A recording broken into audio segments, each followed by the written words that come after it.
భారత్ మాతాకి దేశభక్తి రావాలి మీ అందరిలో. భారత్ మాతాకి,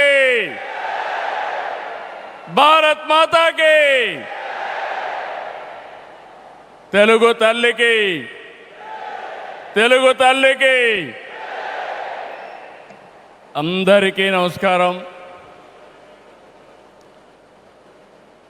honourable prime minister Narendra Modi గారు, ఆనరబుల్ గవర్నర్ అబ్దుల్ నజీర్ గారు, ఉప ముఖ్యమంత్రి మిత్రుడు పవన్ కళ్యాణ్ గారు, వేదిక పైన పెద్దలందరికీ ఈరోజు అల్లూరి సీతారామరాజు ఇంటర్నేషనల్ ఎయిర్పోర్ట్ సందర్భంగా ఉత్తరాంధ్ర ప్రజలందరికీ ముందుగా శుభాకాంక్షలు. ఉత్తరాంధ్రలో కొత్త చరిత్రకు నాంది పలికేలా ఎయిర్పోర్ట్ నిర్మాణానికి సహకరించిన రైతులందరికీ ముందుగా పాదాభివందనం చేస్తున్నాను. మీరు కేవలం భూములు మాత్రమే ఇవ్వలేదు, ఉత్తరాంధ్రకు బంగారు భవిష్యత్తు ఇచ్చారు. నేడు ఉత్తరాంధ్రకి ఇంటర్నేషనల్ ఎయిర్పోర్ట్ వచ్చింది. ఉత్తరాంధ్రకి అంతర్జాతీయ ఐటీ దిగ్గజం గూగుల్ వచ్చింది.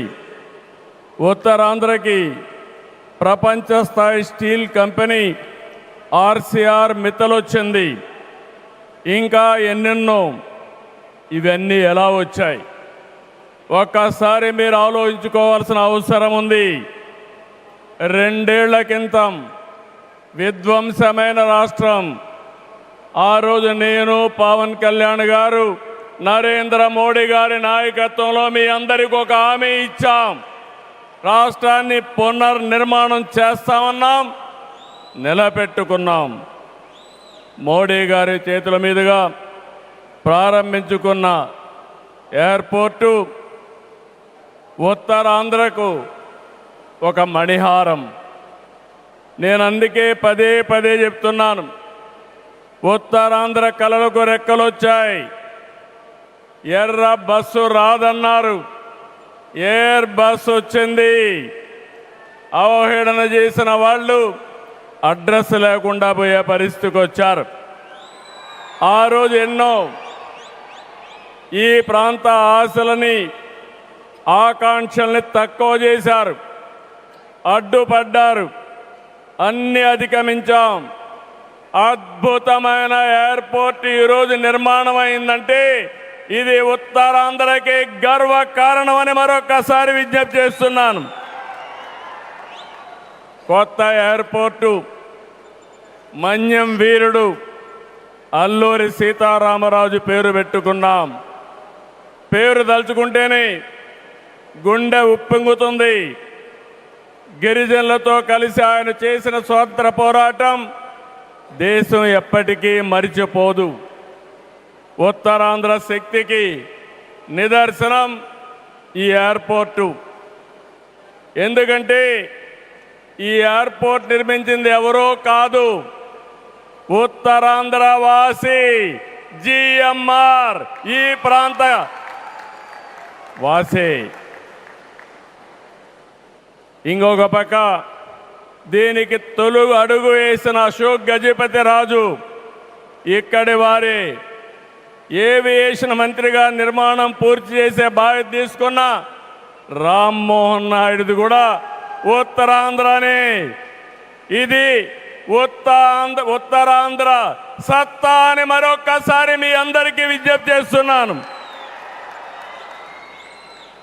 ఈరోజు ఉత్తరాంధ్ర దశ దిశ మార్చి కీలక ప్రాజెక్టు ప్రారంభానికి వచ్చిన మోడీ గారికి మనస్ఫూర్తిగా ధన్యవాదాలు.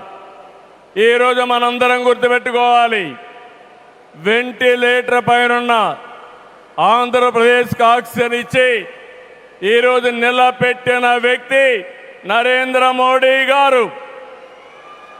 నేను మిమ్మల్ని అడుగుతున్నా, ఆంధ్రుల సెంటిమెంట్, విశాఖ ఉక్కు నిలబెట్టింది ఎవరని గట్టిగా మీరు చెప్పాల్సిన బాధ్యత మీ పైన ఉంది. ఎవరు? విశాఖ రైల్వే జోన్ మంజూరు చేసి విభజన హామీని నెరవేర్చింది ఎవరు? పోలవరానికి సాయం చేసి గాడిన పెట్టింది ఎవరు? రాజధానికి నిధులిచ్చి పనులు పునఃప్రారంభించిన వ్యక్తి ఎవరు? 2027 భోగాపురంలో చెప్తున్నాను, పోలవరాన్ని పూర్తి చేసి మన ప్రధాని చేతుల మీద జాతికి అంకితం చేస్తామని హామీ ఇస్తున్నాం. 2028 అమరావతి మొదటి దశ పనులన్నీ పూర్తి చేసి మన ప్రధానమంత్రి నరేంద్ర మోడీ గారి చేతుల మీదుగా ప్రారంభిస్తామని మీ అందరికీ హామీ ఇస్తున్నాను. దీనికి మనందరం థ్యాంక్స్ చెప్పాలనా లేదా అని అడుగుతున్నా.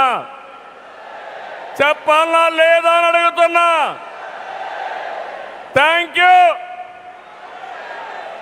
యూ. ధన్యవాదాలు.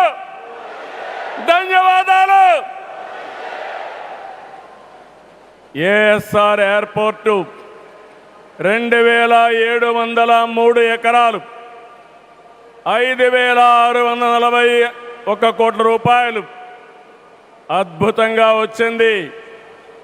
ఎయిర్పోర్టుని ఫ్లయింగ్ ఫిష్ ఆకారంలో నిర్మించారు. మన తీర ప్రాంతాన్ని ఇది గుర్తు చేస్తుంది. అటు సముద్రం, ఇటు పచ్చని కొండల మధ్య విమాన ప్రయాణమే కొత్త అనుభూతిని తీసుకొస్తుంది. నేను చాలా విమానాశ్రయాలు చూశాను, కానీ భోగాపురం ఒక ప్రత్యేకమైన ఎయిర్పోర్ట్ అని మరొకసారి మీకు విజ్ఞప్తి చేస్తున్నా. ఎయిర్పోర్ట్లో అడుగడుగున తెలుగు కళలు, సంస్కృతి కనిపిస్తున్నాయి. తెలుగు ముగ్గులు, ఏటి కొప్పాక బొమ్మలు, కూచిపూడి నృత్యం, తోలు బొమ్మలాట, బొబ్బలి వీణ, నాదస్వరం, లేపాక్ష నంది వంటివి ప్రతిబింబించేలాగా తీర్చిదిద్దారు. విశాఖ నుంచి భోగాపురాన్ని నిర్మించే బీచ్ కారిడారు ప్రకృతి అందాలతో మరింత ఆకర్షణ తెస్తుంది. గ్లోబల్ ఏరోస్పేస్ ఏవియేషన్ హబ్కి GMR Manasa aviation university, ASIP semiconductor ప్రాజెక్టుకు శంకుస్థాపన చేసుకున్నాం. జిఎంఆర్ విఎఫ్ స్కిల్ డెవలప్మెంట్ సెంటర్కి ప్రారంభించుకున్నాం. శంషాబాద్ ఎయిర్పోర్టుతో తెలంగాణ దశ దిశ మారింది. భోగాపురం ఎయిర్పోర్టుతో ఉత్తరాంధ్ర దశ దిశ మారుతుంది.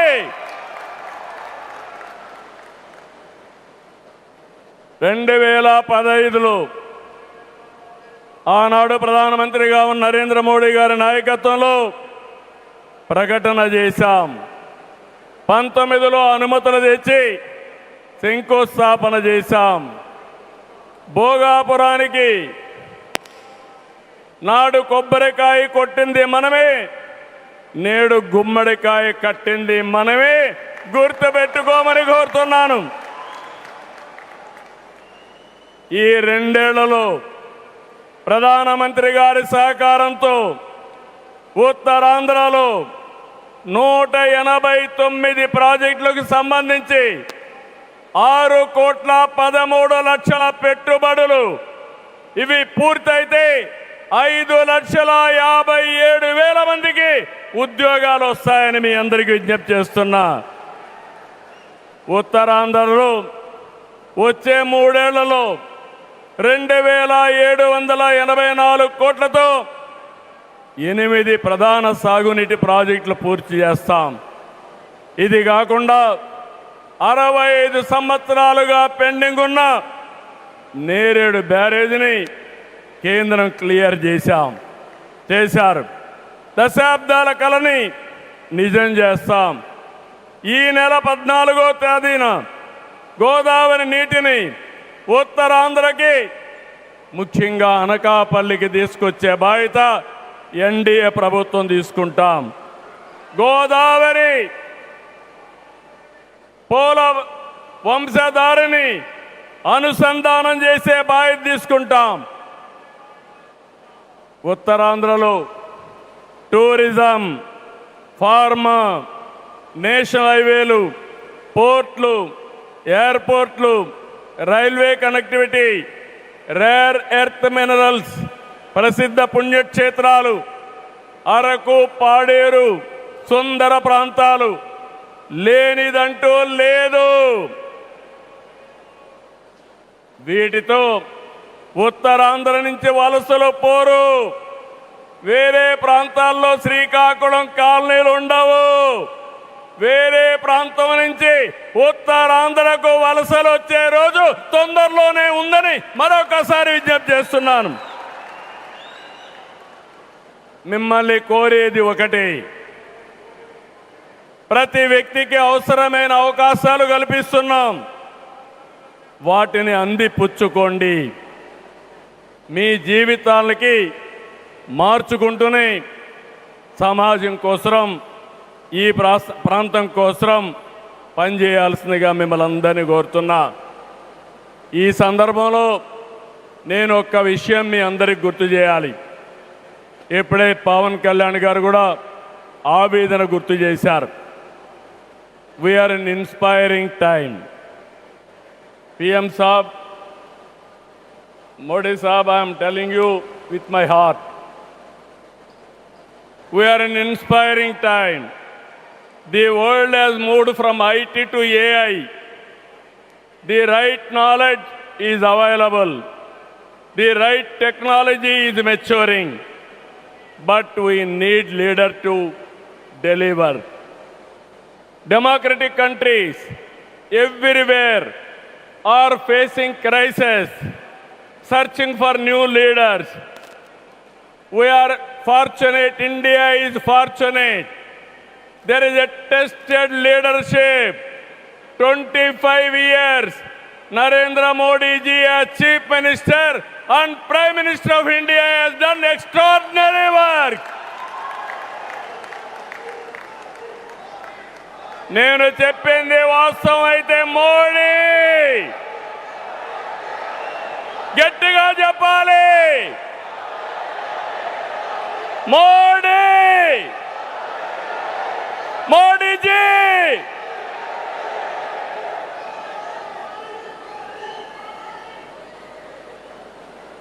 He is the only one leader in the democratic world with the knowledge, the technology and the ability to carry 144 crore people and make this nation forward. For the last 12 years, all of us have to compare tremendous track record, digital public infrastructure. Today I can say proudly, world largest transactions, digital transactions are happening not in America, not in China, but in India. That is the credit Narendra Modi ji has done. Financial inclusion, Jan Dhan. Yes, Modi. Louder. Second, financial inclusion. Ordinary man, JAM. It is a historical moment. Without corruption, any benefit is going to the last mile, that is DBT. Nowhere in the world, in India it has been established. Infrastructure, You have seen Bhogapuram. Like this, so many airports. National highways, I can say proudly, nowhere in the world our national highways can beat. Railways, yesterday, high-speed trains are coming. And also, green hydrogen train has come in India. First time, that is what Narendra Modi ji. Ports, metros, green energy.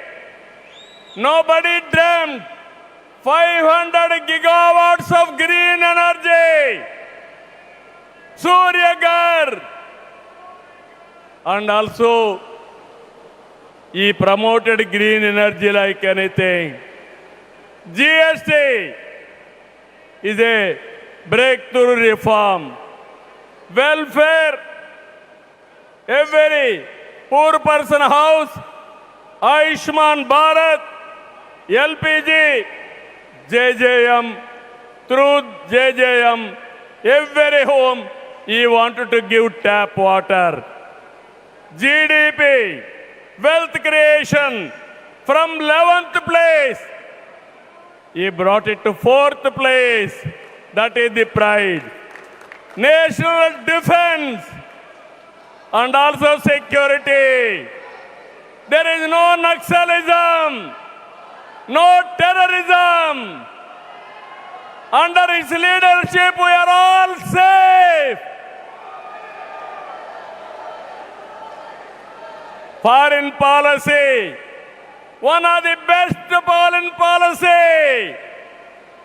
Every country is shocked to hear that. Space, science, technology. If we talk anything, I have seen in my past 5 decades career. 1978, I became first time MLA. 1980, I became minister. First time, I have seen a leader with clear clarity. Always, he works with a single agenda, nation first. I am asking one thing, how many leaders with dedication they have worked?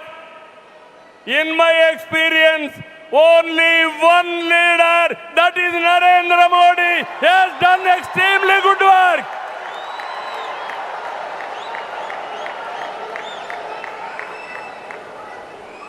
He is having a clarity.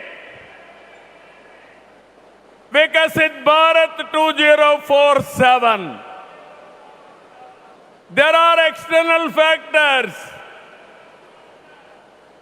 Somewhere, in India, there is a problem of LPG.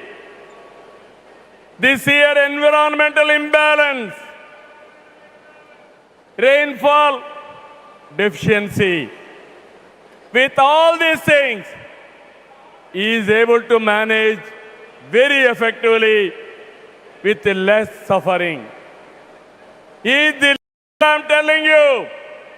India is going to become 2047 #1 country in the world. It is possible with Narendra Modi ji.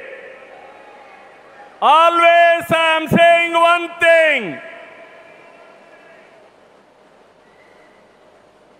Right man, right time, right place is the blessing. Nation is blessed with his leadership. I am appealing entire nation. You have to think only one thing. Without Narendra Modi ji, we cannot imagine 2047. He is the tallest leader in the world. If we go to any country, everybody is respecting. That is the pride he brought for the nation. hands off to him. All of us has to stand with him. గట్టిగా లేచి నిలబడుకొని సంఘీభావాన్ని తెలియజేయండి.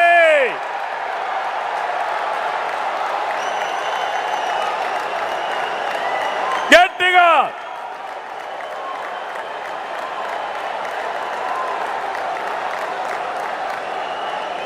It is our responsibility, our commitment for the nation.